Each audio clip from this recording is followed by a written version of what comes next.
to another episode of 30 Minutes with DailyStraits.com. This is your host, June Ramli. Our guest today is Malaysian businessman Datuk Dr. Vinod Sekhar.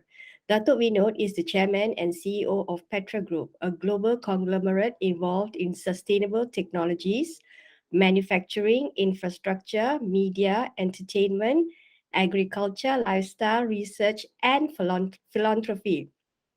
Through his vision and leadership, the Petra Group applies the concept of social capitalism to all its businesses, being profitable while ensuring sustainable wealth creation for the betterment of all.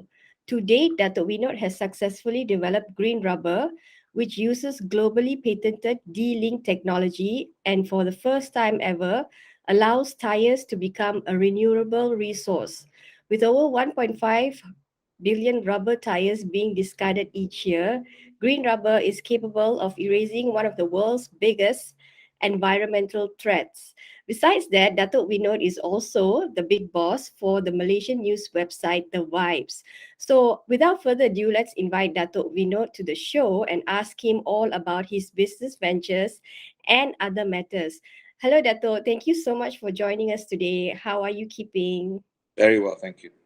Awesome, Dato. So let's dive right into the question. So, Dato, your journey into entrepreneurship started at a very, very young age, at 21. Apparently, you started a clothing company with only $50 US dollars and managed to sell your company for 5 million US dollars. So, can you just give us a snippet like how you started, grew, and eventually sold that business? I actually sold it for 20 million, Okay, but really? Yeah, sorry, but sorry. I'll tell you how I started. Basically, I was a scholarship student. You know, my family wasn't wealthy. My father was famous and was a world-renowned scientist and civil servant. So for me to go to university overseas or boarding school overseas, I had to get a scholarship. So I was a scholarship student there, and and I also, I was a bit of a character. I like to have fun. And I want to have my drink. I wanted to go to the bars, and I want to have fun. You can't really do that on a scholarship. You have your school fees paid for. You have um, your room paid for, and your food, your room and board, and that's it. So I had to find a way of earning some extra cash while I was in college. Um, as a foreign student, the only thing I was allowed to work in officially was either in the college cafeteria or the college library, all for a very low sum, certain hours, which I wouldn't have even paid for 2 beers, I think, 3 beers. So I had to think of something else, and I found that there was an opportunity in American bookshops, college shops, because people were selling, uh, you know, uh, T-shirts and mugs with college crests on it, pencils, pens, everything college crests on it. And I just noticed they didn't have nice dress shirts, polo shirts, simple nice dress shirts with just the crest on it. No one had done it. So I thought, maybe I could make that and sell it, and make some money. I had a friend whose father was an owner of a textile company in a city called Coimbatore in India, and he was also a student with me there. And I asked him, do you think your father can you help me make some samples? So he said he asked his father. He said, sure, sure. You just tell him what design you want, and they'll have it made for you. And so I became a designer. Uh, understand, I'm studying biology at the moment, molecular biology. So not much about design, but simple stuff. I took a white shirt. I want yellow stripes. White shirt, blue stripes. White shirt, red stripes. Pink shirt, blue shirt. Normal stuff. And then I found college crests from different universities, and I put it on the pocket. And I said, I just want the crest on the pocket. Nothing else. No words. Just the crest. And he said, fine. You can get me 10 samples for $50 US. So okay, yes, I had 60. I remember exactly. I had $68.75 in my bank account, I think, at that time. So I just took $50, paid it, and then waited for it to come to me. And you must understand, those days it was all on a fax machine. Mm.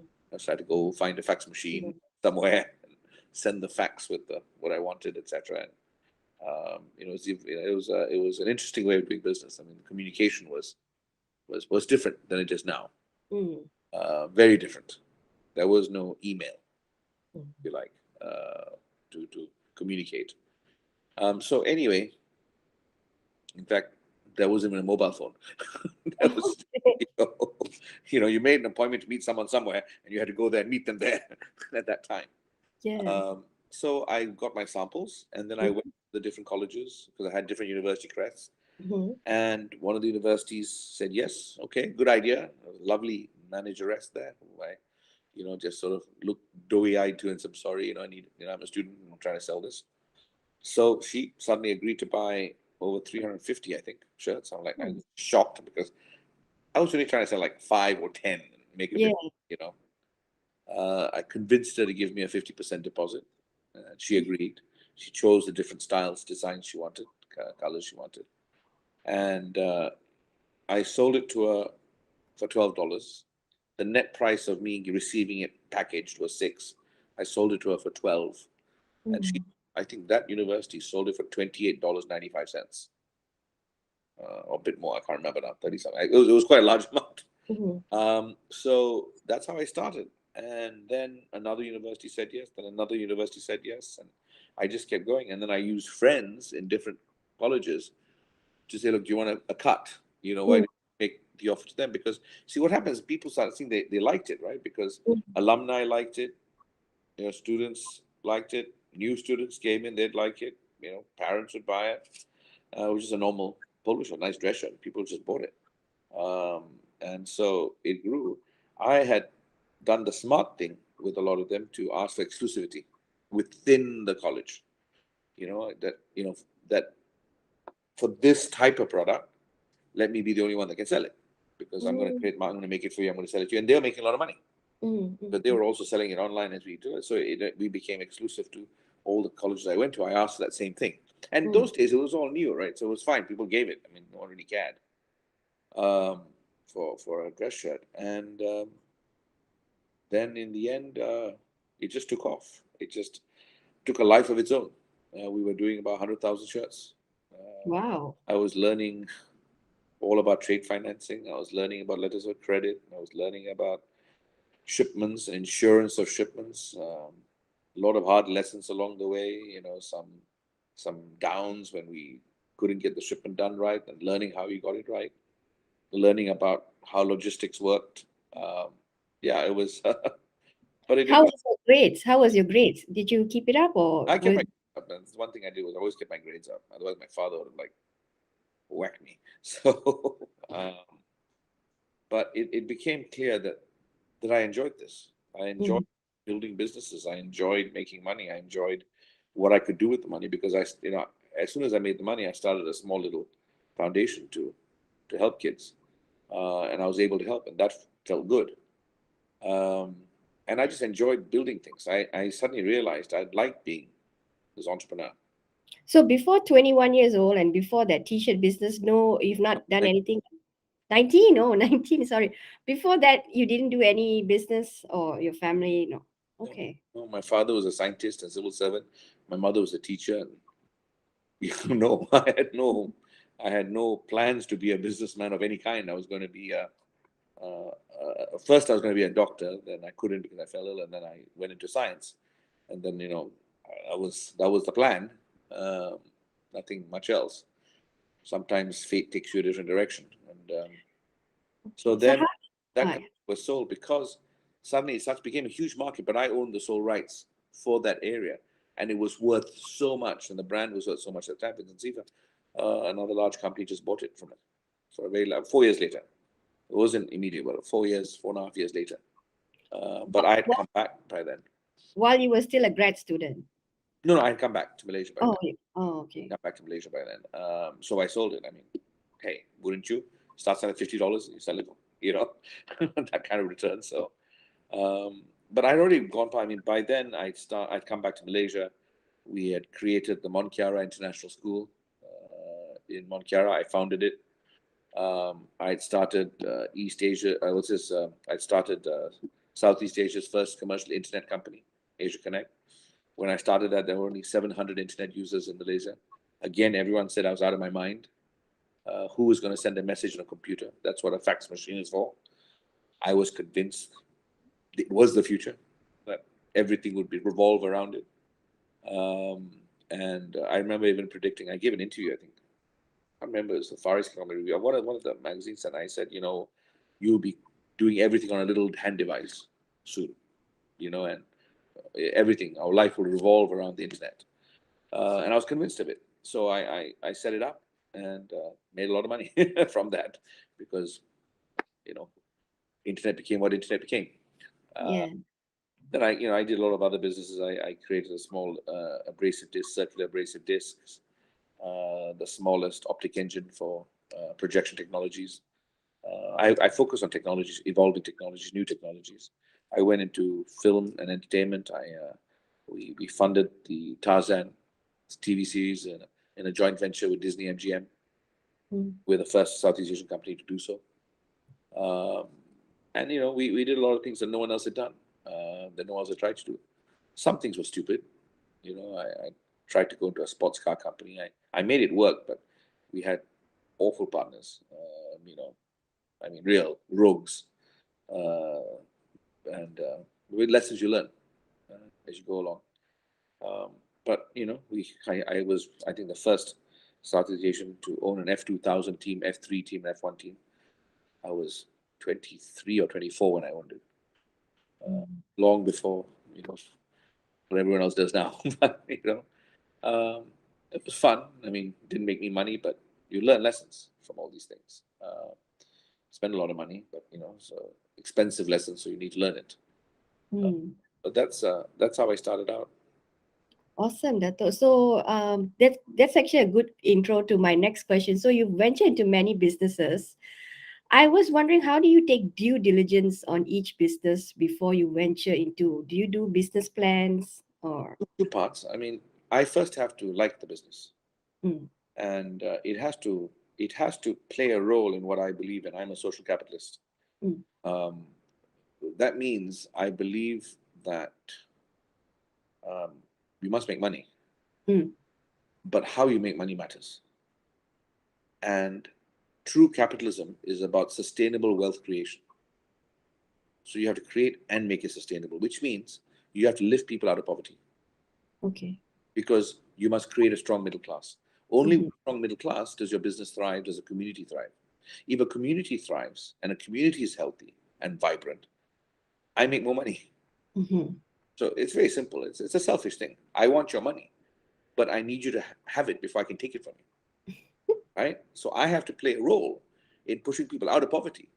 So I have a market. I think all businessmen have to do that. It's about survival. If you don't, you cannibalize your own market. You don't make it sustainable. It all will implode and everything collapses. So businessmen now have a role to play in societal development, right? We have to, because that's what sustains us. Society sustains us. We make money out of society. Our businesses thrive within a society, within a community. So how can we not play a role in making sure the community is healthy? How can we not play a role in solving problems within society? We have to. After all, we're smart enough to solve problems within our company. If we can solve problems within companies, which are far more complex sometimes, why can't we do the same in helping? I give you a simple example. It's like I find, okay, businessmen to me are the smartest men in the room, right? And in the room, we do amazing things with companies. We resurrect them. If they're falling, we rebuild them. We do great marketing. We do all sorts of things with businesses that are very innovative and new. It's like having a dying duck. We have the best accountants in the world that will fix the arteries and bones of the dying duck, pump new blood through. We have the best lawyers in the world. I'll check everything out and sign a certificate that says this formerly dying duck is now alive and well. And then we have the best communications people and PR people that will tell the world this formerly dying duck is not just alive and well, it's laying golden eggs. Now, if you could take a small percentage of that ingenuity that we use in business and used it to fix a societal problem, to find a solution for communities. Imagine what's possible. Yeah. Right? So that's what I think, I believe we're about. So when I look at businesses, businesses that will have impact, but it must make money. It must be commercial. Because if it's not commercial, it won't have impact. It is not about asking people to sacrifice. I'm not a hypocrite. I have a private jet. I have a yacht. I have all the luxuries in life. I'm not going to change. I worked hard for my money. I want it. I like to live in comfort. It's not about wearing a hair shirt. It's not about being a hypocrite. It's about, if you're smart enough to have all this, surely you're smart enough to play a role in societal development. You've made money off society. Surely you have a responsibility now to help lift society. So take everyone with you on the ride.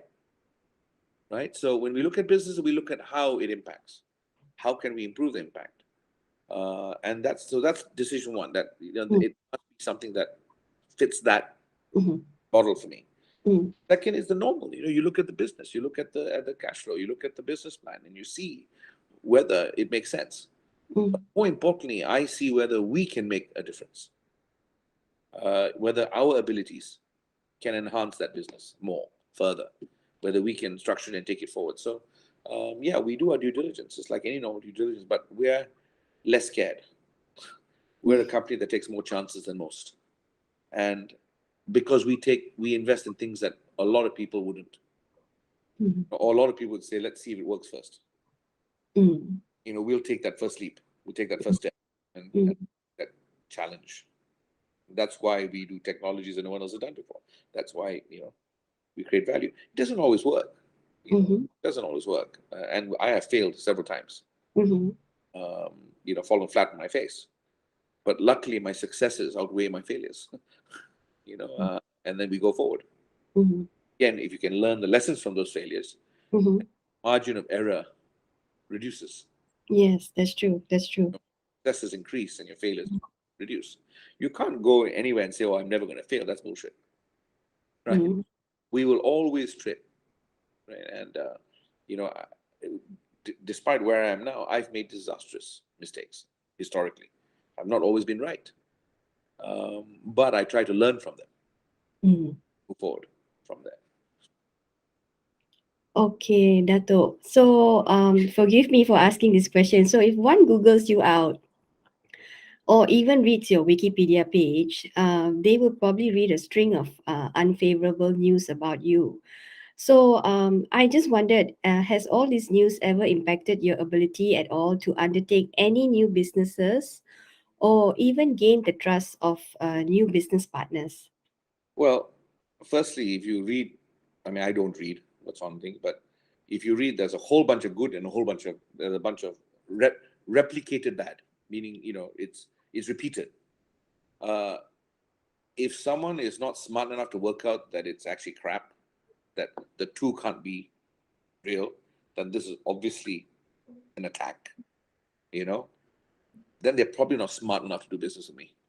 And I have no, I don't really care. Having said that, I unfortunately took a position that I'll stand up for what I think is right. I believe that our political system should be reformed. I believe we should fight corruption. I believe we should have a free press. I believe many things that perhaps previous governments did not believe. And in Malaysia, businessmen are not supposed to have political opinions. Right? Businessmen are supposed to be happy that the government will support them, make money, and carry on, and not get involved with societal issues or political issues. For me, I believe it's my responsibility because I have a voice. What's the point of having wealth and power and you do nothing with it? That makes Now, again, the problem is when you do that, powers that be don't like it. How dare this person think he can, and so they come after you. Now they'll either come after you with their fake stories, news reports tweaked around one or the other, make it sound almost believable. They have their cyber troopers or their, people overseas just write some story and then tweak it and spin it in a different angle. They do all sorts of things, and that's what you find, right? And okay, one of my mistakes, perhaps my team tell me, is I don't respond because I find it beneath me to respond to nonsense. Maybe I'm right, maybe I'm wrong. Who knows? I mean, I will respond now if I'm asked, like you asked me. I'll respond. But some of the stories are so stupid; it's just nonsensical. But it's happened. It's what previous governments had tried to do because I was a close friend. I am a close friend of the leader of the opposition. And Anwar Ibrahim, as you know, was jailed twice for sodomy of all things, nonsensically. I believed it was a grave injustice. It wasn't that I was politically supporting it. He's just someone I've known since I was 13 years old. And he's my friend. And I don't throw my friends under the bus, whatever their politics. And I have close friends in all political parties, very close friends. Ruling party, opposition party, doesn't matter. They're my friends. And I'm not a politician. But I refuse to sell my soul. I refuse, despite all the offers, and I was offered everything under the sun. Just throw this man under the bus. We'll give you everything. And I'm a businessman, so many things in my life are for sale. My soul is not one of them. I guess that the price I paid is to have all these nonsense articles and stories and attempts by the government to investigate stuff, previous governments to investigate stuff that didn't exist, to create news because they felt perhaps I was a threat because I was supporting the opposition or opposition at that time or something like that. I mean, who knows why? I mean, if anyone that knows Malaysian politics knows that this is how it works, and businessmen generally just keep quiet. Well, I don't know how to keep quiet. Never have. Been a problem all my life. No filter. I say what I think when I think it, and I'm not going to change. And I'm glad I haven't changed, because yes, we've taken. My family and I have taken huge punishment with the stories like you're talking about, attacks on me and all sorts of things, but we stayed our ground. We didn't sell our soul, and we're doing pretty well now. Paid the price, went through the hardships, but you're still standing. I'm happy we did that, and it proves what my father taught me: good guys win. Takes longer sometimes, hurts a bit sometimes, but ultimately, if you can remain the good guy, you'll always win. Or good gal. I'm sorry, I'm trying to be politically correct, but it's the point is that along the way there's always temptations and hardships that make you take a wrong way, that make you decide that I can't do this anymore. And that's when you can't remain the good guy. The thing is, can you remain the good guy? Can you remain all the way through? And the key is, if you do, you will come out on top. Right? And I did, and look where I am now.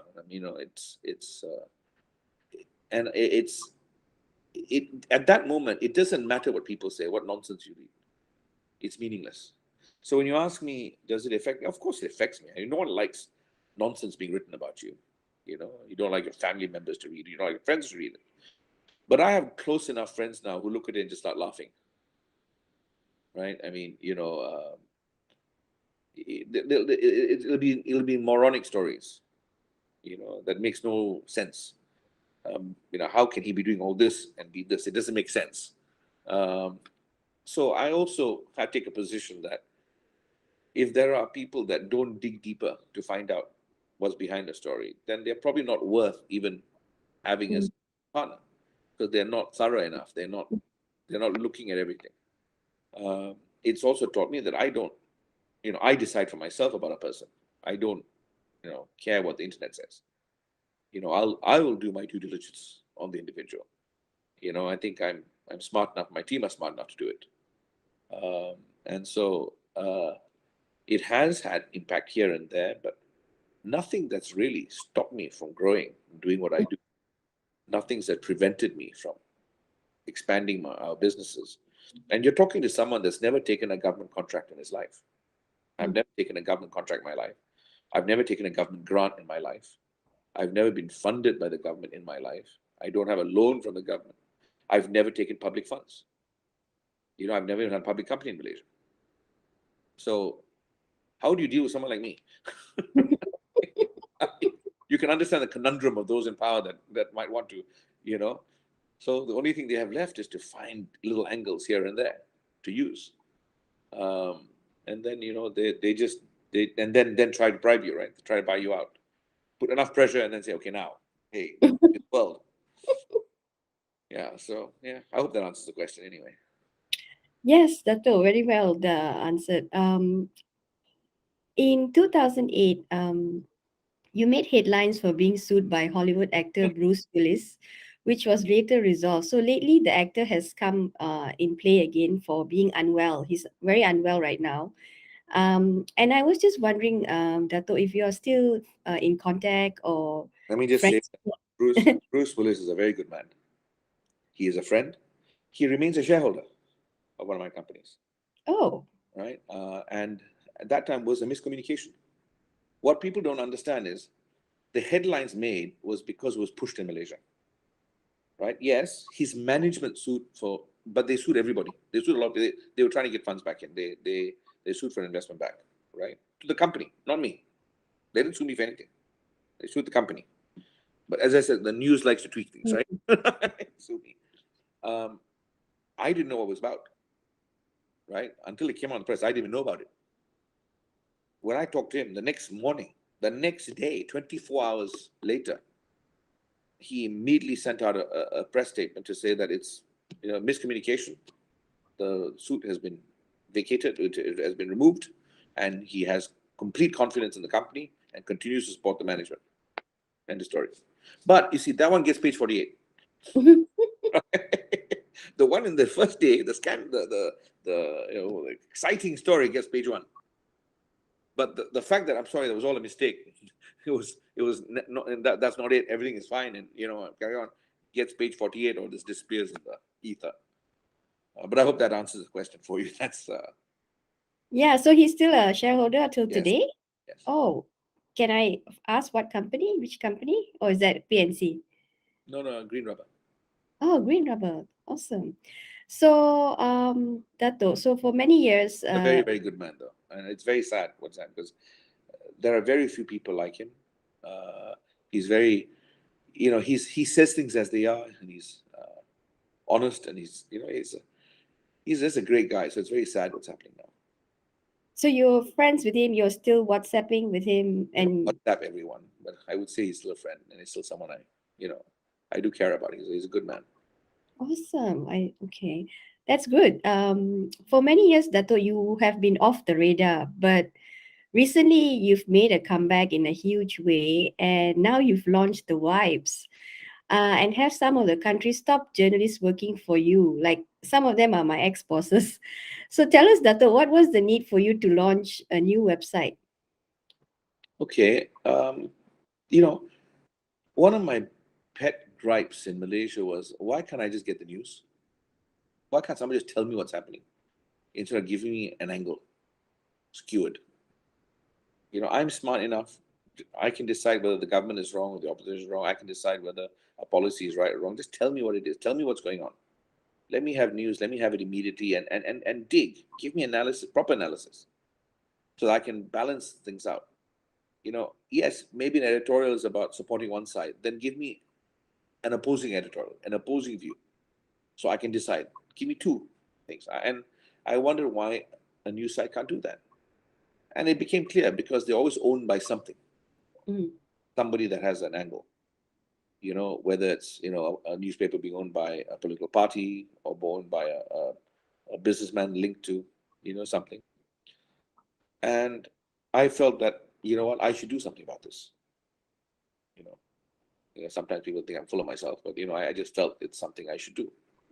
So I started it, and everyone said it couldn't happen. Take 10 years before you get any traction. But I think in less than a year and a half, we're the fastest growing news site in the country. We're one of the most respected. And despite everything being said about, oh, is it pro Anwar and all that, it's the most balanced news site in the country. We don't take a position. I mean, you'll have Anwar Ibrahim angry because we've attacked him once or twice. And we will, when things are wrong, we say it. We report. We've interviewed Najib Razak. We've given him, an open mic to speak and to do an interview. We've done the same with Tun Mahathir. We've done the same with Tantri Mohidin Yassin. We've done the same with everybody. And when things are wrong, we say it. When there's news that we feel have to be reported, we report it. It doesn't matter which state or which politician or which party or which policy. We give the public the news. And I think that's so critical for a democracy. And the hope is that you keep doing that, you force others to do the same. Right? And then that's a great thing, right? If everyone is writing the news and not skewed too much, but just balance and just giving the public a chance to decide for themselves which way they want to go. So that's why I did it, because I had tremendous faith in the team I put together. And you're right, they are legendary in the field of journalism. But it also tells you, a little bit about me, that I got that they believe in the same thing. They just needed someone to believe in them as well, that this could happen, that they could write honestly, without fear or favor, that lying without fear or favor, that it could actually mean without fear or favor. And that's how we operate. That's how they don't talk to me about article. They don't come and ask me, oh, by the way, we're about to write about this person. Is it okay? They don't do any of that. I don't interfere. I'll get involved once in a while to see what's going on. If I think an angle hasn't been covered and should be covered, but that's rare, because they cover pretty much all angles. We have close to 100 new staff, right? So it's quite an outfit. It is. Of incredible reporters, and I'm very proud of our reporters. They write amazingly. We have an amazing chief news reporter. We have amazing editors. Proud of all of them. They're very, very good. Even have a lifestyle magazine called Tara, and the person running it is fabulous, and it's a Malay magazine. And I enjoy reading it. So between Kataran, which is our Malay news site, Vibes, which is our English news site, it's growing, and I'm excited for the future, for the news site, for Petra News. Awesome. And I hope people are happy with what we're producing. I mean, look, at the end of the day, right? The proof is in the pudding and eating it. We've been there for a year and a half now. People can see we are what we are. It doesn't matter what people say about being, he's pro this, he pro that. They can easily see from our writings, we're neither pro opposition or pro government. We are just pro Malaysia, and we write the news. And Awesome. some people won't. Okay. Datuk, so forgive me again for asking this question. So you recently had a bankruptcy status connected with your good self. So I was just wondering, right, Datuk, how did you get there? If there is a miscommunication, let me know. And then what would be your advice for businessmen who are currently in such a predicament? Firstly, no business would be in my predicament. It wasn't a predicament. There was a bankruptcy action taken there was a debt in 1998 during the Asian financial crisis, of which I was one of 6 directors and a 5% shareholder. We had resolved everything by 2000. In 2010, I'm informed that in 2004, a bankruptcy action was taken from an action of 1998, and I'm the only one that was named. And they told me, you've been traveling without permission, and the bankruptcy is there. We proved in court that the documents were forged, that the dates were, it's all lies, it was all bull, and the whole matter was annulled. It just took a while, we already proved it in court, then it took us a while to get rid of it out of the system. That was, again, a political creation. Don't forget what year that was. That was Anwar Ibrahim coming out again. Right? So every time Anwar Ibrahim appears, they think, okay, let's go get Vinod, because we don't want Anwar to have any support. For some reason, they think that, Anwar has a lot of support from a lot of people, but they seem to connect me with him. Right? Don't ask me why. But he is one of my closest friends. He's my brother, right? So I will never change that. but I don't agree with a lot of his policies. So I think they're a bit, stupid politically when they attack, because there are a lot of people in different parties that I do support, that I do have a relationship with. So that's what it was about. So for the record, the matter was annulled, which means it never happened. Okay. Why? Because we proved that it was forged documents and it was fictitious in itself. Awesome. And we are taking action separately to get some returns on that, on what they did. So that's one.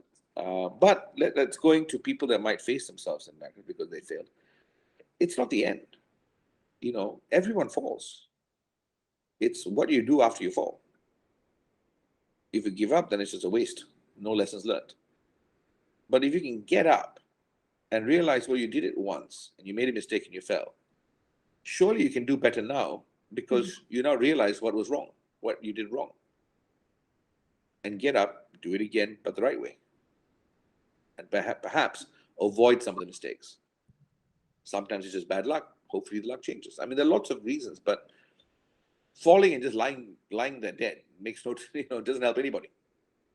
Feeling depressed doesn't help anybody. If you're a real entrepreneur, you get up and you keep walking, because there is no choice. And if you do that, you will succeed. Doesn't matter how many times you fall, keep getting up, keep walking, and you will succeed. And that's also about playing chess instead of checkers. Checkers is always about the first move, just immediate move, immediate gain. Whereas chess is about the whole board, winning the whole game, getting that king. You might sacrifice a pawn, you might sacrifice a bishop, you might sacrifice a castle. It doesn't matter as long as your strategy is to win the entire board. Right? So I think people have to look at things with a wider perspective. And those that are judging should look to themselves. What have they achieved in their life?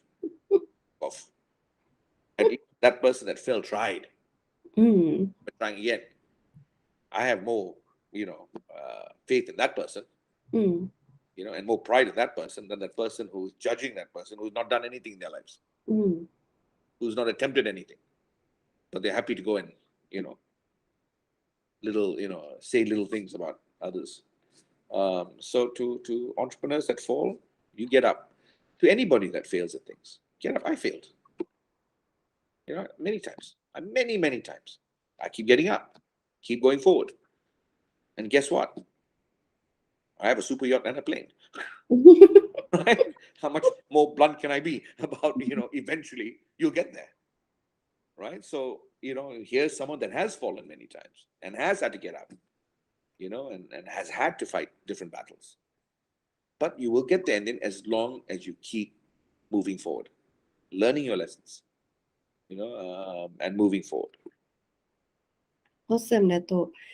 Last November, the media reported that your office was raided. I just wanted to check with you what Well, was I that. think a media reported, I think a tiny little news portal reported. But that's a different matter, because that's action being taken separately. Number one, we were not raided. I was not here. Yes. There was a visit to request information about one company. That information was provided. That's all I know. That's it. Okay. That's the totality of what happened. Of course, the little portal that reported it, just you like blowing things up, right? Making a much bigger story than it is, and then adding more flair to it, and putting some fire under it. It's sad, but that's also why Vibes is run. Balance all this out, right? So to answer your questions, no, and company is fine, everything is fine, accounts are fine, we're moving forward, everything is fine. There was a request because someone made a report about some ventilator purchases, of which we were just the middlemen. We were just advisors. We just introduced our friends in Hungary to our friends in China and let them do the deal. Because they trusted us, they asked us to be in the middle of it to make sure that the delivery was done. Not to choose what was bought, but just to make sure that if they bought it, the Chinese side would deliver it. That was our role. We fulfilled our role and did nothing else. right? And that's completed. But if you listen to what the that portal wants to say is, I'm so amazing that I made a $500 million commission on a $500 million contract. One of my friends said, if I'm that smart, I'm not his hero, I'm his god. I mean, if I was that smart, I'd love it. So, I mean, it's all crap. It's all nonsense. That whole thing was us trying to assist a government. That's our total involvement, nothing more than that.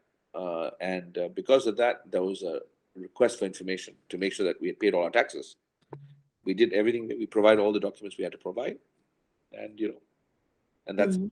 that's all we know. Awesome. All right, Dato. So, finally, what is your proudest accomplishment to date?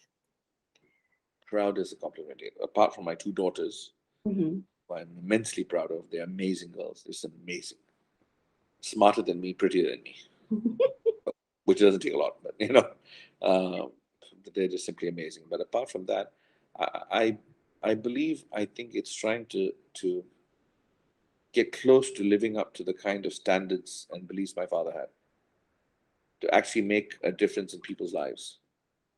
During the pandemic, we have fed millions. Uh, we donated a mobile hospital. We got involved in people's lives. We tried to save companies that were dying, just by helping, and we managed it a few times. Um, I'm proud that my team and I look look at business and life that way. Not about just taking, Mm. but about being involved and growing together. You know, um, I'm proud of the fact that if you look at the executives in my office and my company, they all operate that way as well. That they themselves will tell people how they do business and what they want to do business on. And that I'm proud of. That I've got more people to believe in what I believe in. That if you're smart enough to make money, you're smart enough to do so well, then you're smart enough to make a difference in people's lives. You're smart enough to fix societal issues, and you should be involved Mm. in society. You should be involved in the community that you take so much from. You should make sure that they also thrive, Mm. so that that symbiotic relationship continues. Um, so I am proud that that's the direction we're going in, and that I've got everyone moving in that direction. The the key to any successful business, a successful CEO, is to know your weaknesses, know the holes around you, and be able to bring people that can cover it. And I'm proud of the fact that I've surrounded myself with the smartest people I know for different Mm. areas, much smarter than me in different areas. You know, I know I have the vision and the big picture, but how do you deliver on it without Mm. brilliant experts in? Mm. And whether it's vibes, like you see with Mm. the kind of people I've got, or any of my companies, you got to surround yourself with people that you consider smarter than you, and put your ego aside and listen, because you're the biggest winner, biggest loser at any time. You need to listen. You still decide, Mm. but you need to listen, and you need to have people that are willing to tell you what they think. Doesn't matter if you think they're wrong, but they must be willing to tell you what they think, not tell you what you want to hear. Mm. And I'm proud of the fact that that's the kind of organization I built, that can grow long after me. Awesome, Dato. And all right, that's all the time that we have for today. We have just been speaking to Datuk Vinod Sekhar, the chairman of Petra Group. Thank you, Datuk, for joining us today. You're welcome. Thank you very much for having me. Thank you, Datuk. The pleasure is all ours. Be sure to join us next time as we aim to interview another interesting entrepreneur from across the globe. Thank you.